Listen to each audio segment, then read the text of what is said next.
नमस्ते दोस्तों, मैं हूं जयति और आप देख रहे हो कॉफी विथ मॉम। दोस्तों, ऑलमोस्ट 5th मंथ के आसपास ना बच्चा जो है काफ़ी ज़्यादा रिएक्ट करने लगता है लाइट से, साउंड से। किसी भी तरह का पेन अगर मॉम को हो रहा है तो वो भी बच्चा जो है रिएक्ट करता है उस पर।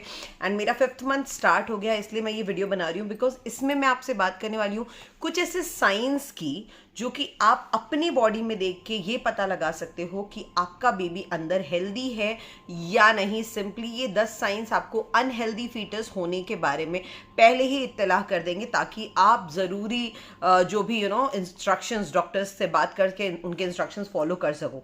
तो सबसे पहले आता है अबनॉर्मल फंडल हाइट, यानी आपके यूट्रस का जो हाइट होता है वो कितना बढ़ता है। तो जब आप अपने डॉक्टर के पास जाते हो अराउंड 5th मंथ आपका यूट्रस का हाइट चेक होता है।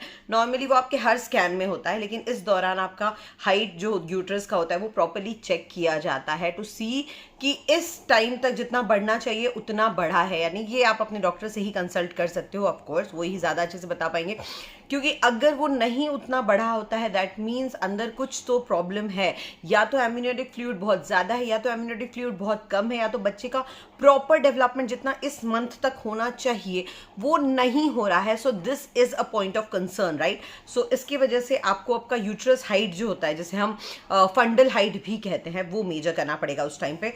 उसके बाद एक्सेस क्रैम्पिंग। अब नॉर्मल क्रैम्पिंग्स आना इज नॉर्मल, राइट, पेट में, लेकिन अगर आपको फर्स्ट 3 महीने जो रहता है ना उसमें चलो समझ में आता है क्योंकि बहुत चेंजेस हो रहे हैं तो थोड़ा बहुत दर्द वगैरह ठीक है, लेकिन उसके बाद भी अगर एक्सेसिव क्रैम्पिंग हो रहा है जैसे ड्यूरिंग मेंस्ट्रुअल यानी ड्यूरिंग पीरियड्स जिस तरह के क्रैम्पिंग्स आते हैं, तो that is not a good sign. तब आपको डेफिनेटली अपने डॉक्टर से बात करना चाहिए।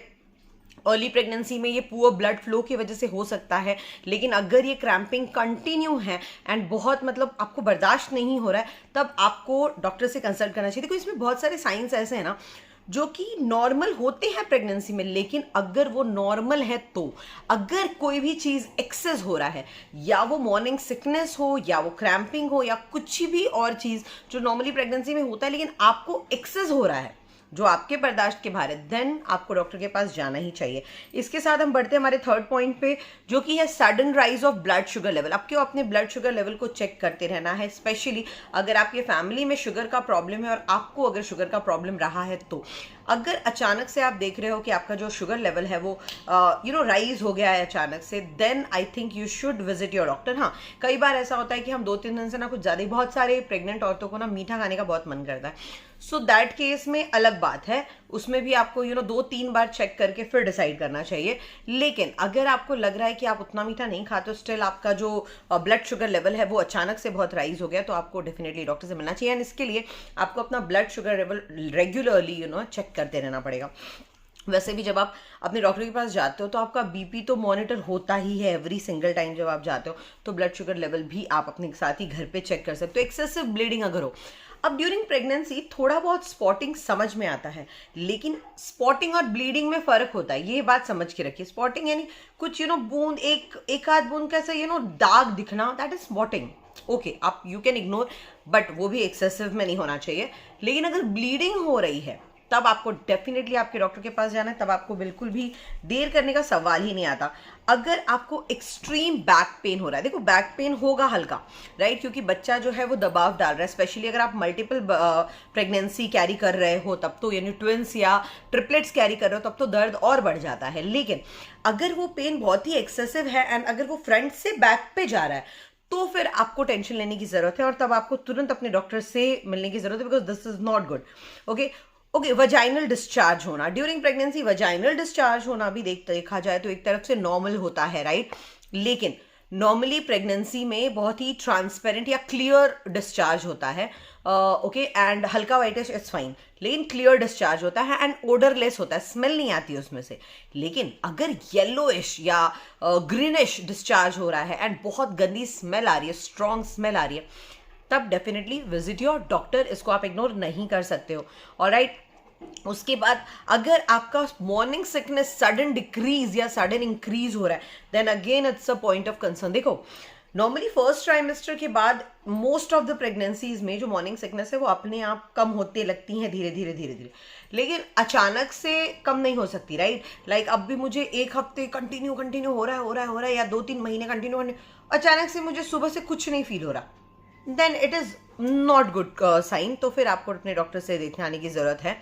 नेक्स्ट इज, अगर आपको प्रेगनेंसी के दौरान बुखार आ रहा है, तो देखो प्रेगनेंसी के दौरान बुखार आना वैसे भी सेफ नहीं होता, लेकिन अगर आपको स्पेशली आपके 4th-5th मंथ के बाद अगर बुखार तेज आने लग रहा है, तब आपको अपने डेफिनेटली डॉक्टर से मिलना चाहिए, बात करना चाहिए, और इस साइन को आप इग्नोर नहीं कर सकते हो। Contraction of breast, women's body बहुत सारे चेंजेस से गुजरते हैं ड्यूरिंग प्रेगनेंसीज, राइट? और उसमें से एक चेंज होता है उनके ब्रेस्ट में, ब्रेस्ट की साइज बढ़ जाती है। जैसे जैसे प्रेगनेंसी में आप आगे बढ़ते जाओगे, आपका ब्रेस्ट फुलर फील होने लगेगा, राइट? बिकॉज दूध का प्रोडक्शन उसमें शुरू हो जाता है, ताकि आपके आने वाले बच्चे को भरपूर मात्रा में ब्रेस्ट मिल्क मिल सके, राइट?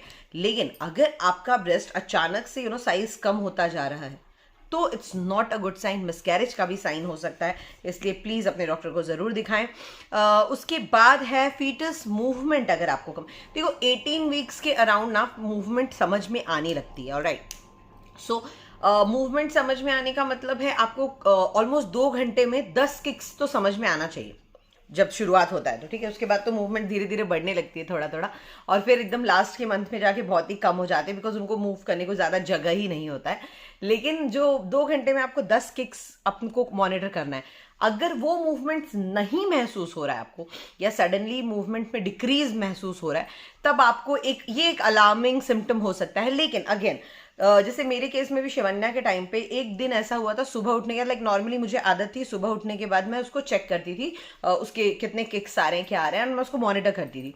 अचानक से एक दिन मुझे सुबह से फील ही नहीं हुआ, ऑलमोस्ट 2-3 घंटे मुझे कोई मूवमेंट फील नहीं हुआ। उसके बाद फिर मैंने वॉक करना शुरू किया, जो भी मैंने पढ़ा था, गूगल पे देखा था या बुक्स में पढ़ा था, वो सब मैंने शुरू किया, लेकिन मूवमेंट फील नहीं हो रहा था।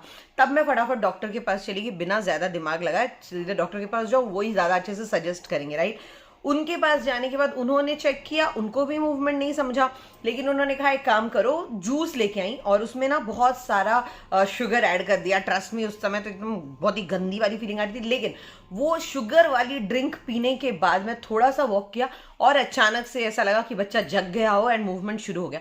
तो कई बार ऐसा होता है, सो नथिंग टू वरी। लेकिन अगर बहुत देर तक आपको बिल्कुल मूवमेंट नहीं समझ में आ रही है, वॉक करने के बावजूद, पोजीशंस चेंज करने के बावजूद, ये स्वीट ड्रिंक्स पीने के बावजूद आपको कुछ समझ में नहीं आ रहा है, तब आपको डेफिनेटली अपने डॉक्टर से मिलना चाहिए। तो ये कुछ सिम्टम्स हैं जिसको आप बाहर से ही पता लगा सकते हो, क्योंकि आप बच्चे को अंदर बार बार तो नहीं देख सकते हो, राइट? आप आपके जो सिम्टम्स हैं उनसे ही फील कर सकते हो कि बच्चा अंदर कैसा है कैसा नहीं, राइट? तो इन सारे सिम्टम्स को आपको इग्नोर नहीं करना है, दिमाग में रखना है। बहुत सिंपल सी चीज है, जो चीजें नॉर्मल हो रही है तो ठीक है, लेकिन अगर वो एक्सेसिव है तो हमें डॉक्टर के पास जाना है। तो ये सारे सिम्टम्स ऐसे वर्ड बाय वर्ड याद करने की जरूरत नहीं है, लेकिन ये बेसिक चीजें हैं जो आपको याद रखने की जरूरत है। Thank you so much, have a nice day. और अगर आप प्रेग्नेंट हो तो please take care of yourself, ज्यादा से ज्यादा फ्रूट्स खाओ, ज्यादा से ज्यादा वेजिटेबल्स खाओ, ज्यादा से ज्यादा पानी पियो, बहुत ज्यादा जरूरी है, और अपने जो भी मेडिसिन है वो टाइम पे लो। Thank you so much, have a nice day.